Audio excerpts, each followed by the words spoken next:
Bom dia, muito bom ter você aqui conosco, especialmente você que nos visita. Você é muito bem-vindo entre nós.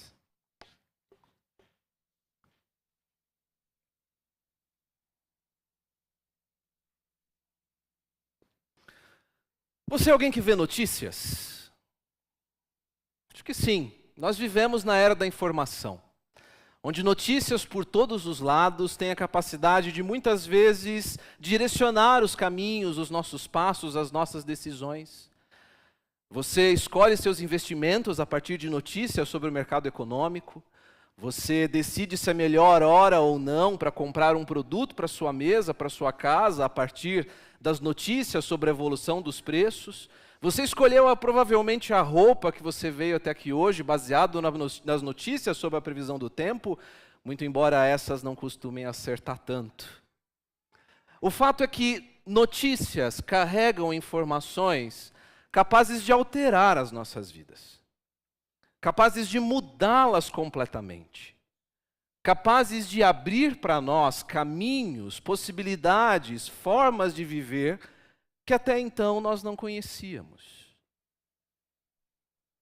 Um fato em especial me chamou a atenção há alguns meses sobre alguém que lidou com notícias, ou alguém que a partir de uma informação poderia fazer algo que não foi possível a ela. Talvez você tenha visto essa notícia no final do ano, mais precisamente no dia 31 de dezembro, uma senhora, mãe solteira, uma caixa de supermercado no interior do Nordeste, cansada de tanto seu filho insistir para que ela pudesse trocar a tela do seu celular e ela não tinha condições. Uma bela noite, aquela mulher tem um sonho, e nesse sonho ela acertava todas as dezenas da Mega Sena da virada. Ela então acorda, e movida talvez por uma réstia de esperança, ela decide ir lá até a casa lotérica e preencher as dezenas da Mega Sena.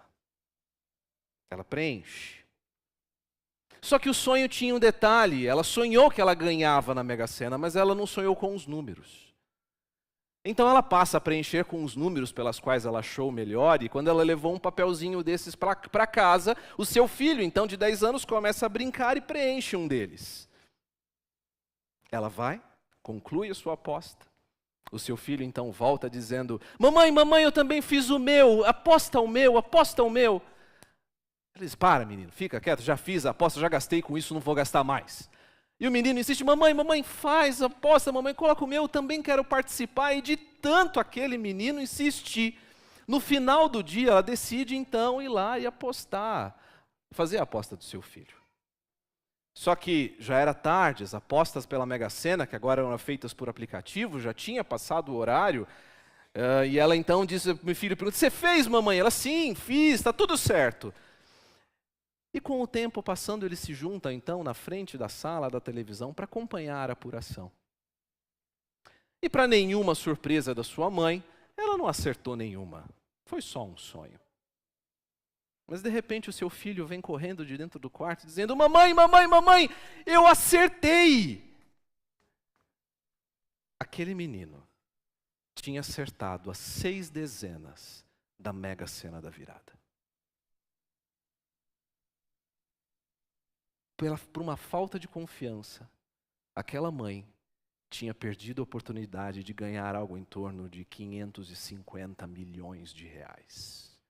Eu não sei no seu caso, mas no meu ajudaria muito.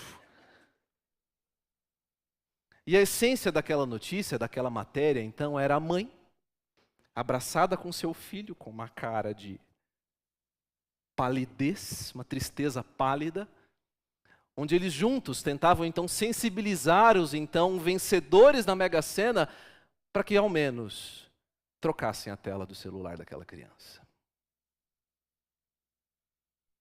Essa notícia me marcou profundamente.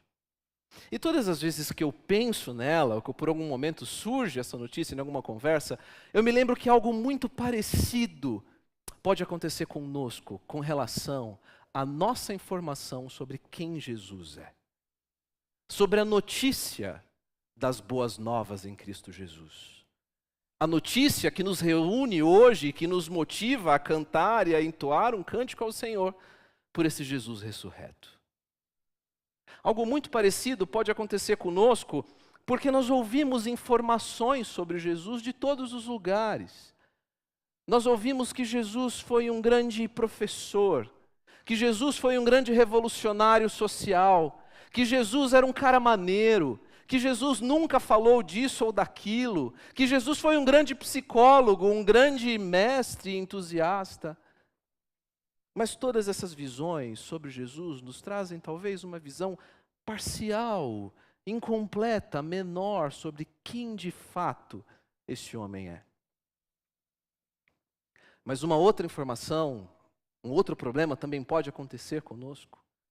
Quando nós, muito embora conheçamos quem esse Jesus é, e ouçamos do que ele fez para nós, nós vivamos uma vida como se essa fosse só mais uma informação. Como se o fato daquele homem que morreu e ressurgiu não tivesse impacto real em nossas vidas. Como se houvesse uma separação entre o nosso dia a dia real do trabalho, da escola, da luta, do ônibus, do metrô, dos nossos dilemas e problemas, e houvesse outra esfera espiritual que nós lidamos com ela nos domingos pela manhã. E só isso. Vidas que, embora tenham uma caminhada de fé, parecem não caminhar com fé. Por isso hoje eu quero lhe fazer um convite. Hoje eu quero convidar você a nos lembrar, ou quem sabe conhecer, o que Jesus é. O que significa essa grande notícia da Páscoa para mim e para você. Algo que todo o Novo Testamento aponta como o cerne da vida cristã. O reconhecimento de que Jesus é o cumprimento da promessa de Deus em nos livrar de uma vida separada de Deus. No dia que nós celebramos a verdadeira Páscoa, quando Jesus ressuscita dos mortos, nós celebramos que uma nova porta é aberta para nós. Uma nova realidade é instaurada no mundo. E agora, por meio desse Jesus e da nossa submissão a Ele, cada um de nós pode desfrutar de uma mudança de mente e de coração que produz uma nova vida. Porque essa notícia é de que Jesus é o cumprimento da promessa de Deus, de resgatar o seu povo e de conceder redenção e transformação para aqueles que ouvem a sua notícia, que buscam essa notícia e que anunciam essa notícia. Vamos orar. Pai, nessa manhã, onde nós nos reunimos em Teu nome, como igreja, para celebrar, ó Deus, a Tua obra e o Teu amor por nós. Ó Deus, nós clamamos agora que pelo poder do Teu Santo Espírito, o nosso coração seja alimentado, guiado e transformado pela Tua palavra. Fala a nós nessa manhã, Senhor. É o que nós te pedimos e clamamos em nome do Teu Filho Jesus. Amém.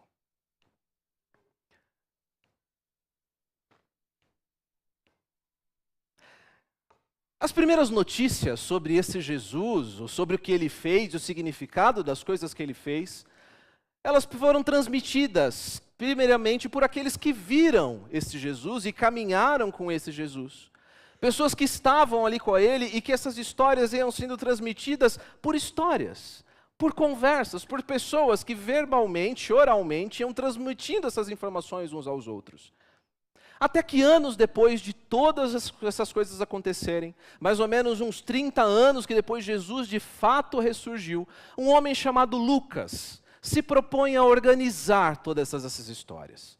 Se propõe a fazer um trabalho quase de historiador ou de jornalista, ouvindo as pessoas que acompanharam esse Jesus, que viram aquelas coisas, e ele mesmo ia conferindo uma por uma. Esse homem escreve algo que nós conhecemos como um evangelho. Ele escreve um livro para registrar de maneira fiel e precisa todas as coisas que Jesus tinha feito. E Lucas, nos seus primeiros capítulos, Ele registra para nós quase que como uma moldura para toda a sua mensagem. Talvez você já tenha entrado num túnel, e prestes a entrar num túnel, tem uma placa escrito ali o comprimento daquele túnel, não é? E a partir dessa placa você consegue saber o que você vai percorrer naquele túnel. É mais ou menos isso que Lucas faz nos seus nos primeiros capítulos do seu livro. Lucas mostra para os seus leitores o que eles vão encontrar no seu evangelho. Lucas relata a maioria das histórias que nós conhecemos. Lucas registra histórias que só ele registra. Lucas fala do nascimento de João Batista, um nascimento milagroso. Lucas registra a história de Zacarias, de Isabel. Lucas registra a história de Maria ouvindo o anjo, aquele menino que ia nascer por meio de um anjo. E Lucas registra o nascimento desse menino. Mas logo em seguida, Lucas passa a registrar uma história que só ele registra, que nós não vemos em nenhum dos outros evangelhos. Lucas registra a história que ficou conhecida como os pastores, os anjos e as boas novas. Se essa história fosse uma série da Netflix, provavelmente nós estaríamos no último episódio da primeira temporada. Aquele episódio mais importante, o auge, onde todas as coisas parecem se confluir, chegar ali. Essa é uma passagem extremamente importante. Porque Lucas registra o auge da expectativa. O auge da expectativa de personagens que antes clamavam pelo dia, pela chegada do cumprimento da promessa, onde Deus finalmente venceria o mal, a morte, o pecado e Satanás, e de modo glorioso resgataria o seu povo. Essa expectativa, então, atinge o seu auge quando as pessoas, fora dali do círculo familiar, ouvem pela primeira vez a notícia do Messias. Mas esse momento singular da história é trazido a pessoas que não são muito comuns no meio dessa história. Ela é trazida a pastores. E eu preciso rapidamente fazer um parêntese aqui para você se lembrar quem pastores eram naquele contexto. O texto nos diz que havia pastores que estavam nos campos próximos e durante a noite tomavam conta dos seus rebanhos. Alguém que lesse ou ouvisse essa história pela primeira vez diria, pastores? Porque naquele contexto, pastores eram o que nós chamaríamos talvez de gente de quinta categoria. Pessoas que assim não são muito de palavra. Pessoas que não são muito obedientes da lei, não conhecem muito a lei do Senhor. Pessoas que assim são trapaceiros, são pessoas que não são dignas de confiança. Para você ter uma ideia, pastores sequer teriam o seu depoimento válido no templo ou nos tribunais. Ninguém queria ouvir essas pessoas. Mas é elas quem Deus escolhe para anunciar o momento mais importante da história. E Deus faz isso por meio de um evento singular, para anunciar uma pessoa singular, com um significado singular. Lucas continua a história dizendo para nós que aconteceu que esses pastores estavam então nos campos. Havia pastores próximos aos campos, e aconteceu que um anjo do Senhor apareceu a eles. E a glória do Senhor resplandeceu ao seu redor, e eles ficaram aterrorizados. Mas o anjo lhes disse, não tenham medo. Hoje eu lhes trago uma grande notícia. Eu lhes trago uma grande boa nova, que são para todo o povo. Hoje, na cidade de Davi, lhes nasceu o Salvador, que é Cristo, o Senhor. Isso lhe servirá de sinal. Encontrarão o bebê envolto em panos e deitado em uma manjedoura. Há um evento singular. Anjos gloriosos, cheios de luz, rompem a escuridão da noite. Aqueles pastores que talvez estivessem dormindo, estivessem revezando no cuidado de suas ovelhas, são acordados por uma luz gloriosa. Talvez um acordou e fala, acorda, olha isso, olha o que está acontecendo. E de repente um anjo rompe a escuridão do céu e diz, calmem, se acalmem, não tenham medo, porque o que eu vou dizer para vocês é algo muito importante. Hoje, Deus irrompeu a história. Hoje, Deus se fez carne e habitou entre vocês. Porque hoje lhes nasceu Jesus. Esse evento glorioso anunciado por meio de anjos, ele serve de panorama, ele serve de abertura para uma pessoa singular. Porque Lucas escolhe e nos coloca títulos muito importantes aqui sobre quem esse Jesus é. Lucas diz que esse Jesus é o Salvador.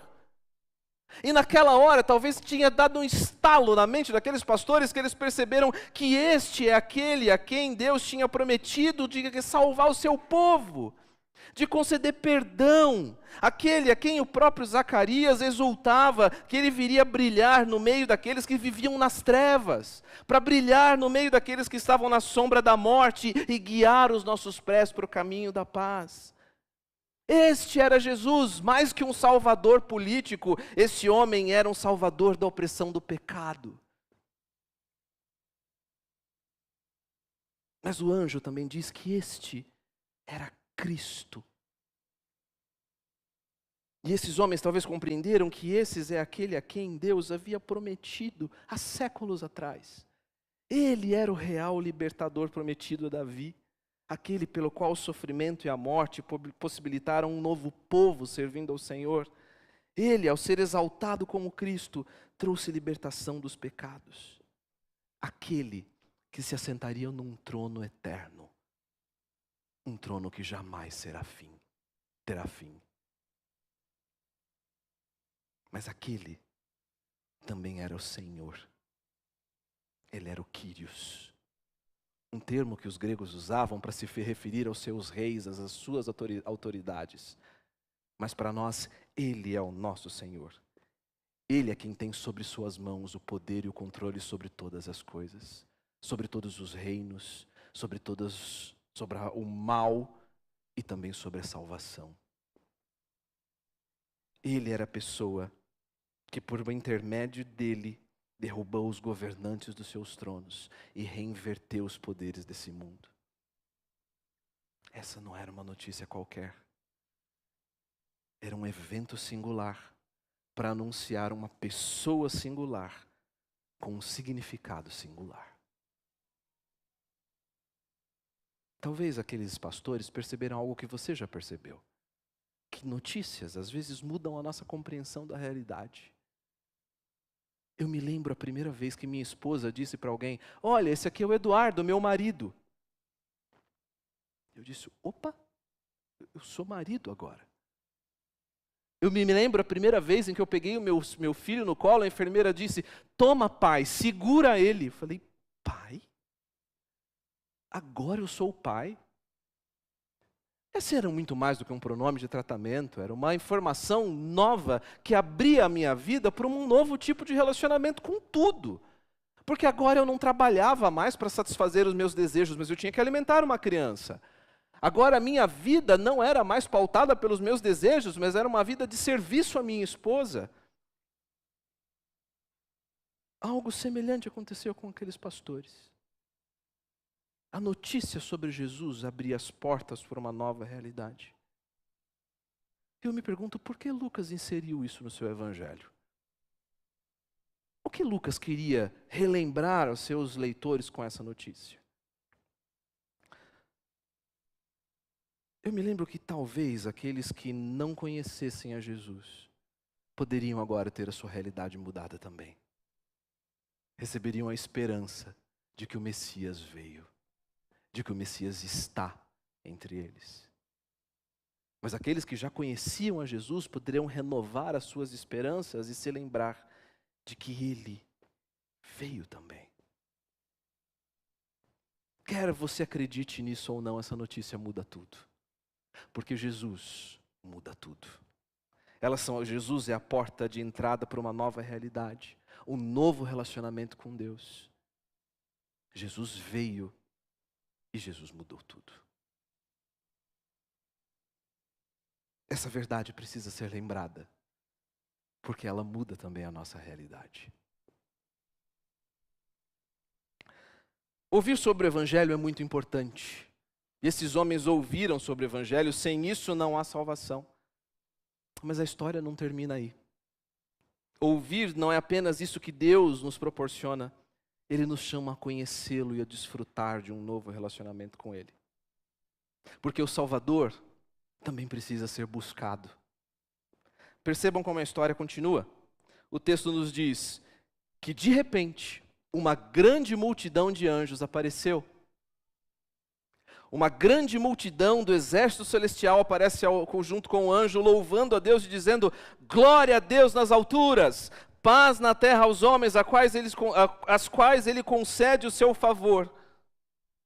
Quando os anjos os deixaram e foram para os céus, os pastores disseram uns aos outros: vamos a Belém, vejamos isso que aconteceu e que o Senhor nos deu a conhecer. Então eles correram para lá e encontraram Maria e José e o bebê deitado na manjedoura. Talvez, quando você estivesse lendo essa história pela primeira vez, o que mais teria te chamado a atenção? Talvez fosse essa multidão de anjos aparecendo, rompendo o céu junto com aquele primeiro anjo e louvando e cantando ao Senhor numa noite magistral. Isso é realmente surpreendente. Mas parece que Lucas quer nos mostrar que esse não é o clímax da história. Porque Lucas parece gerar naqueles que estão lendo essa história uma pergunta simples, porém fundamental. O que é que esses pastores farão agora? O que eles fazem diante dessa notícia, dessa hoste celestial cantando e louvando a Deus? Os anjos saem, um olha para o outro. E agora o que a gente faz? Talvez um tenha dito: você é louco? Vamos lá ver Belém. Vamos lá ver essa história, que isso que o Senhor está nos dando a acontecer. Quem é esse? O que Deus está fazendo na história? Quem é esse que merece a adoração dos anjos? E eles vão. Eles não só vão, como esses homens correm. Eles vão correndo. E o texto destaca para nós que não é uma busca desinteressada. Não é o que eles fazem, olham para o relógio e dizem: domingo que vem eu vou. Eles não olham e falam: não, primeiro deixa eu cuidar quem vai cuidar aqui dos meus rebanhos e depois a gente vai ver a notícia. O texto nos mostra que é uma sensação de urgência. Talvez eles tenham largado tudo que estava lá e corrido atrás desse menino. Porque nada tem mais valor ou sentido depois dessa notícia. O que são ovelhas perto do Messias? Eles vão e eles encontram. Eles encontram o Rei do Universo, aquele por meio de quem todas as coisas foram criadas, deitado em uma manjedoura, simples, enrolado em panos. E às vezes eu imagino quantas vezes eles ainda viram esse Jesus, caminharam com ele, ouviram ele pregar, até vê-lo sendo exposto numa cruz e ressuscitado ao terceiro dia. Se você sofresse de uma doença incurável e soubesse disso, soubesse que para você não há nenhuma esperança, mas de repente ouvisse a notícia de que em um lugar distante, talvez, pessoas estavam sendo curadas dessa doença. Um novo tratamento havia surgido e pessoas estavam sendo saradas por ele. O quanto você estaria disposto a deixar por esse remédio? Eu imagino que a resposta é tudo. Porque todas as suas riquezas, todo o seu acúmulo de dinheiro, não faz o menor sentido quando você está diante de uma doença terminal. Esses pastores fizeram isso. Eles deixaram tudo e vão em busca desse Jesus. E esse convite continua para nós hoje. Nós somos chamados a conhecê-lo. Nós somos chamados a ouvi-lo, muito embora não possamos conhecê-lo fisicamente ainda, como aqueles homens fizeram, mas nós temos a sua palavra. Nós temos a sua voz falando a nós, sua vontade para nós. Quantas vezes você tem buscado ouvir esse Jesus? Quando o tempo sobra? Quando dá? Ou você tem buscado uma busca intensa e contínua porque você entende que a sua vida depende dele? Buscar a Jesus significa seguir seus passos, ouvir o que ele diz. E buscar a Jesus significa não ouvir o que o mundo diz, não ouvir os falsos mestres. As vozes do mundo que nos oferecem uma sabedoria barata e limitada, mas o Rei dos Reis nos fala por meio da sua palavra. Assim como aqueles pastores buscaram a Jesus e os encontraram, o convite também é para nós hoje. Ele prometeu que aquele que o busca encontra. E nós também encontraremos, quando buscarmos o Rei do Universo, ao mesmo tempo glorioso e humilde, como aqueles homens fizeram. Homens antes afastados, jogados à margem da sociedade, ouvem sobre a notícia de um Messias. Ouvem o seu chamado. Esses homens buscam a Jesus e agora o conhecem. Agora ouvem o que ele fala. E agora? O que acontece? A história nos aponta para que algo aconteceu com aqueles homens. Ao ouvirem sobre Jesus, ao buscarem a Jesus, algo novo aconteceu. Esses homens são transformados. O texto nos diz que depois de o verem, esses homens contaram a todos o que lhes fora dito a respeito daquele menino. E todos os que ouviram o que os pastores diziam ficaram admirados. Maria, porém, guardava todas essas coisas e sobre elas refletia em seu coração.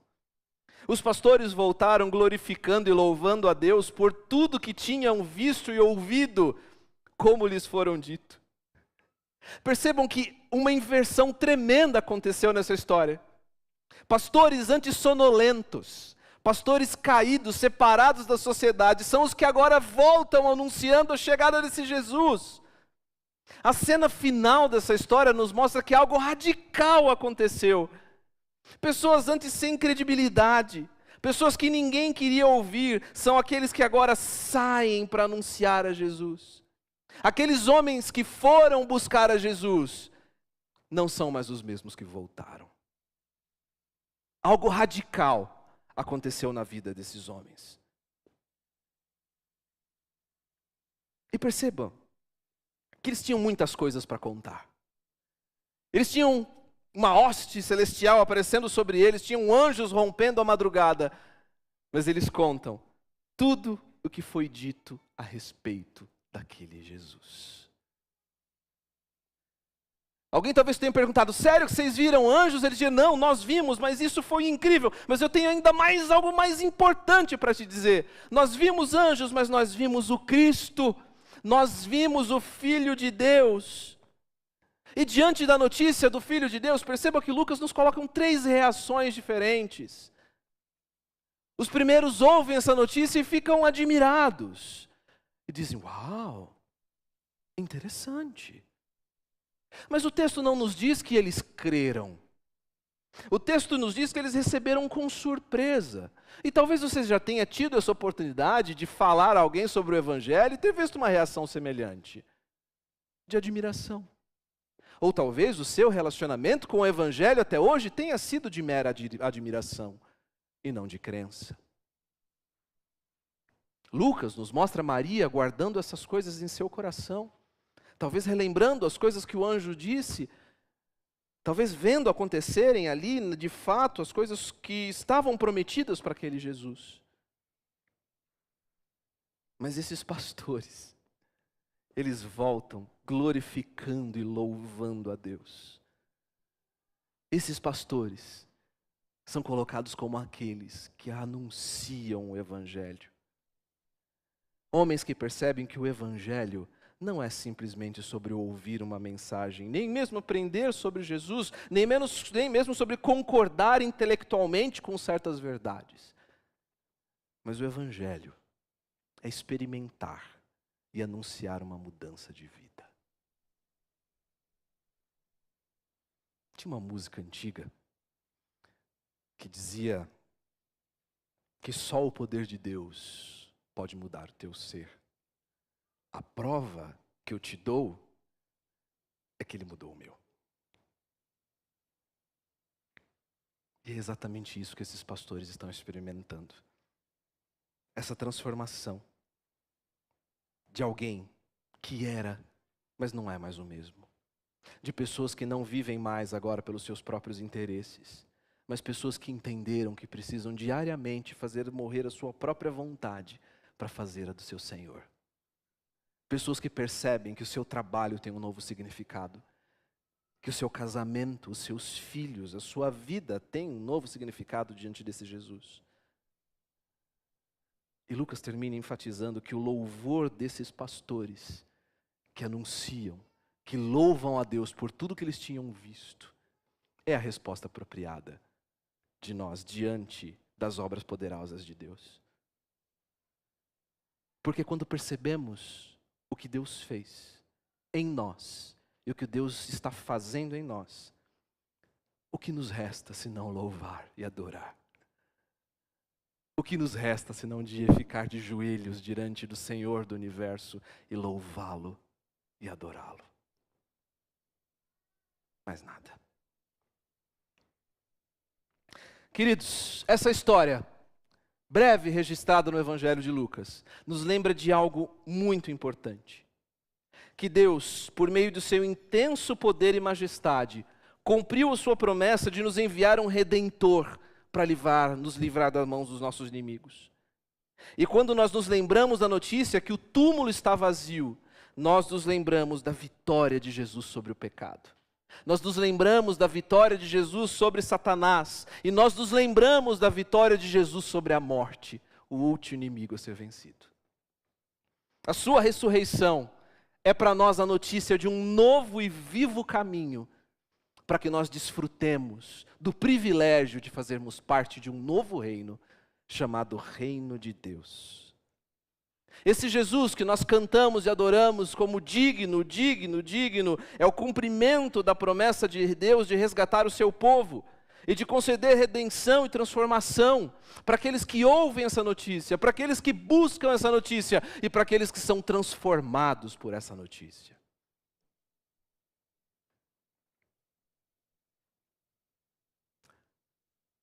Mas e agora? O que nos resta diante desse relato? O que nós fazemos com essa informação? Eu creio que só há duas opções. Porque se esse Jesus é de fato o Senhor, se esse Jesus é de fato o Cristo, se esse Jesus é de fato o Salvador, a atitude desses pastores são para nós um exemplo. De pessoas que ouvem, buscam e anunciam o Senhor, e pelo seu poder agora disponível, são gradualmente transformados a Ele. Pequenos cristos, andando agora em novidade de vida. Pessoas que agora vivem como uma revelação do poder e da obra desse Jesus em nós. Pessoas que ouvem esse Jesus dizendo que vocês são a luz do mundo. E assim brilha a luz de vocês diante dos homens, para que vejam as suas boas obras. E vendo as suas boas obras, eles glorifiquem ao Pai que está nos céus. E à medida que essa justiça brilha em nós, age no meio de nós, nós mostramos a glória de Deus ao mundo. Nós, a partir dessa informação, vivemos agora como sinais de que Cristo vive. De que a tumba não o prendeu, e de que hoje Ele habita em nós. Mas há uma segunda opção. Nós podemos lidar com isso como uma mera informação. E eu me pergunto se aqueles pastores tivessem tomado a mesma atitude. Se diante da revelação dos anjos de que o Salvador estava disponível a eles, eles olhassem um para o outro e dissessem: nós temos coisas mais importantes para fazer. Agora não vai estar dando. Melhor a gente cuidar aqui das nossas coisas, é melhor a gente lidar com a nossa vida, e se der tempo nós vamos atrás desse Senhor. Ah, não, lidar com o meu pecado agora não. Trata a minha esposa primeiro. Depois que ela melhorar eu vou.